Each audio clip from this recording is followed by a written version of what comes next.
মহাকাশে এক অদ্ভুত নিস্তব্ধতা ছিল, কিন্তু ক্যাপ্টেন ইলিয়াস কার্টার এতে অভ্যস্ত হয়ে গিয়েছিলেন।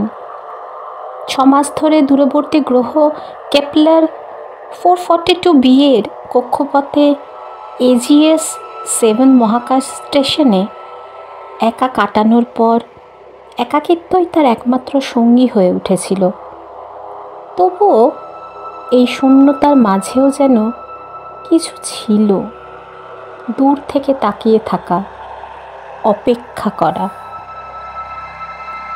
এই মিশন শুরু হয়েছিল 5 জনের একটি দল নিয়ে, কিন্তু একটি ভয়াবহ সিস্টেম ব্যর্থতা সব কিছু বদলে দিয়েছিল। একে একে তার সহকর্মীরা অক্সিজেন সিস্টেমের ত্রুটি ও নির্মম মহাবিশ্বের শিকার হয়েছিলেন।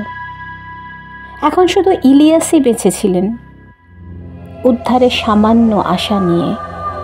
সর্বশেষ বিপদ সংকেত পাঠানোর পরেও কোনো উত্তর আসেনি বহুদিন ধরে।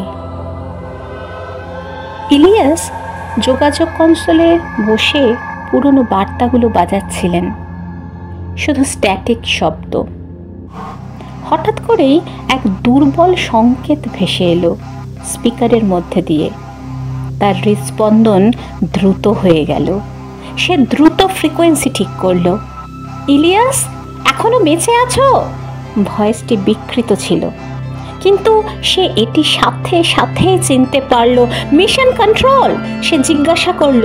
কনসোল শক্ত করে ধরল। আমি ক্যাপ্টেন ইলিয়াস কার্টার, আমি এখনো এজিএস 7-এ রয়েছি। সিস্টেম ব্যর্থ হয়েছে, অবিলম্বে আমাকে উদ্ধার করতে হবে। কি তোমরা শুনতে পাচ্ছ? নীরবতা। ইলিয়াস দাঁত চেপে ধরল। সংকেতটি সত্যি এসেছিল নাকি সে কল্পনা করছিল? সে আবার চেষ্টা করল, বিভিন্ন ফ্রিকোয়েন্সিতে সুইচ করতে লাগলো। অনুগ্রহ করে উত্তর দিন, আমি নিশ্চিত হতে চাই। তখন আবার সেই স্ট্যাটিক শব্দ যুক্ত কণ্ঠস্বর।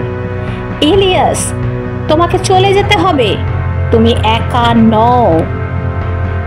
তার নিঃশ্বাস আটকে গেল। তোমরা মানে? এখানে কে? তার চোখে কেবিনের অন্ধকার কোণগুলোতে ঘুরতে লাগলো। জরুরি আলো মিটমিট করতে লাগলো। অক্সিজেন সিস্টেম ব্যর্থ হচ্ছিল, বাতাস পাতলা হয়ে আসছিল এবং তার দৃষ্টিও ঝাপসা হয়ে যাচ্ছিল। হ্যালুসিনেশন হতে পারে, কিন্তু এটি খুবই বাস্তব মনে হচ্ছিল। একটি নরম শব্দ প্রতিধ্বনিত হলো এয়ার লকারের দিক থেকে। সে দ্রুত ঘুরে তাকালো। স্টেশনটি বহু মাস ধরে লকডাউন অবস্থায় ছিল। এখানে কেউ থাকার কথা নয়, কেউ থাকতে পারে না। সে তার জরুরি টুলকিট তুলে নিল, শক্ত করে রেঞ্জটি ধরে রাখল। ধীর পায়ে অত্যন্ত সতর্কভাবে এয়ার লকারের দিকে এগিয়ে গেল। আরও একটি শব্দ, একটি ফিসফিসানো শীষের মতো, যেন কিছু ভেন্টের মধ্যে দিয়ে সরে যাচ্ছে। ইলিয়াস বাহ্যিক ক্যামেরা চালু করলো। তার হাত কাঁপছিল। যখন স্ক্রিন জ্বলে উঠল, প্রথমে কিছুই দেখা গেল না।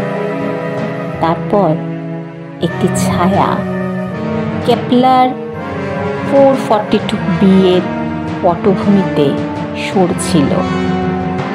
কিছু একটা মানব সদৃশ, কিছু একটা তাকে দেখছিল। সংযোগটি আবার এলো, এবার আগের চেয়েও বেশি জরুরি। তুমি একা নও, বেরিয়ে যাও। ইলিয়াস এক মুহূর্তও দেরি করল না। সে দ্রুত এসকেপ করার জন্য কন্ট্রোল চালু করল। ম্যানুয়ালি সিস্টেম ওভাররাইড করলো। স্টেশনটি কেঁপে উঠল, যেন ধাতব অংশ মোচড়াচ্ছে, কিছু একটা বহিরাগত আঁচড় কাটছে। তার দৃষ্টি আরো ঝাপসা হয়ে এলো। অক্সিজেনের অভাব নাকি নিখাত ভয়ের কারণে? সে জানতো না।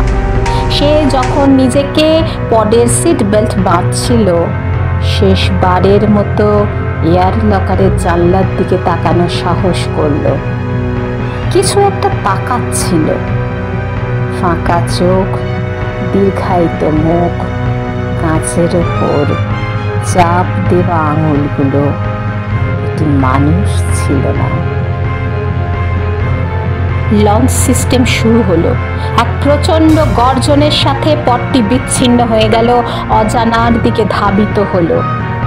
স্টেশনটি ধীরে ধীরে দূরে সরে যেতে লাগলো। তখনই একটি শেষ সংকেত ভেসে এলো স্ট্যাটিকের মধ্যে দিয়ে, পালাও! এবং তারপর নীরবতা। ইলিয়াস মহাশূন্যে ভেসে চলল। তার ভাগ্য নিয়ে তারকাগুলি ছিল নিরপেক্ষ। সে বেঁচে ছিল, কিন্তু সে আর নিশ্চিত ছিল না যে সত্যি পালাতে পেরেছে কিনা।